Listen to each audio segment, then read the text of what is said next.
વરસાદને લઈને હવામાન નિષ્ણાંત અંબાલાલ પટેલની આગાહી। દક્ષિણ ગુજરાતના ભાગોમાં અનરાધાર વરસાદની શક્યતા। સુરત નવસારીના ભાગોમાં અનરાધાર વરસાદની શક્યતા। ઉત્તર ગુજરાતના ભાગોમાં ભારે વરસાદની આગાહી।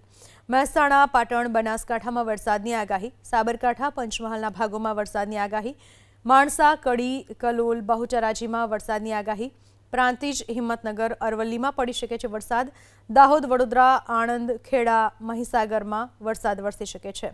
7મી જુલાઈ સુધીમાં ભારેથી અતિભારે વરસાદની આગાહી કરી અંબાલાલ પટેલે વડોદરાના કેટલાક ભાગોમાં ભારેથી અતિભારે વરસાદની આગાહી અંબાલાલ પટેલે કરી।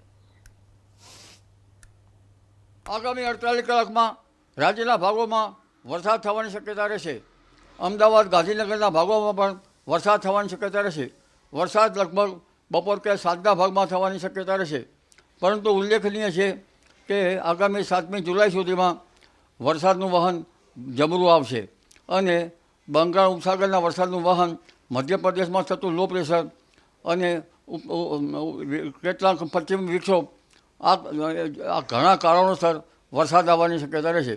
લગભગ અરબ સાગરનો ભેજ અને બંગાળ ઉપસાગરનો ભેજ વેસ્ટર્ન ડિસ્ટર્બન્સમાં મર્જ થવાની શક્યતા રહેશે, જેના લીધે ઉત્તર ગુજરાતના ભાગોમાં વરસાદ થવાની શક્યતા રહેશે।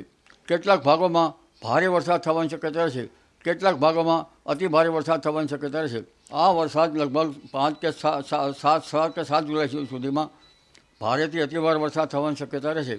મહીસાગરના ભાગોમાં ભારેથી અતિભારે વરસાદ થવાની શક્યતા રહેતા, વડોદરાના કેટલાક ભાગમાં ભારેથી અતિભારે વરસાદ થવાની શક્યતા રહેતા, પંચમહાલના કેટલાક ભાગમાં ભારેથી અતિભારે વરસાદ થવાની શક્યતા રહેતા, કેટલાક ભાગમાં પૂરની સ્થિતિ પણ સર્જાઈ શકે। જનધને કાળજી રાખવી સારી રહે।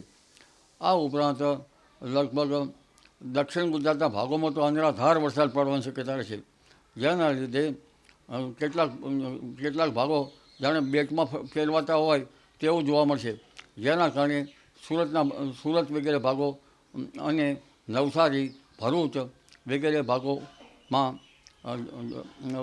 નીચાણવાળા ભાગોમાં લગભગ પાણી ભરાવાની શક્યતા રહેતા જનધને કાળજી રાખવી સારી રહે।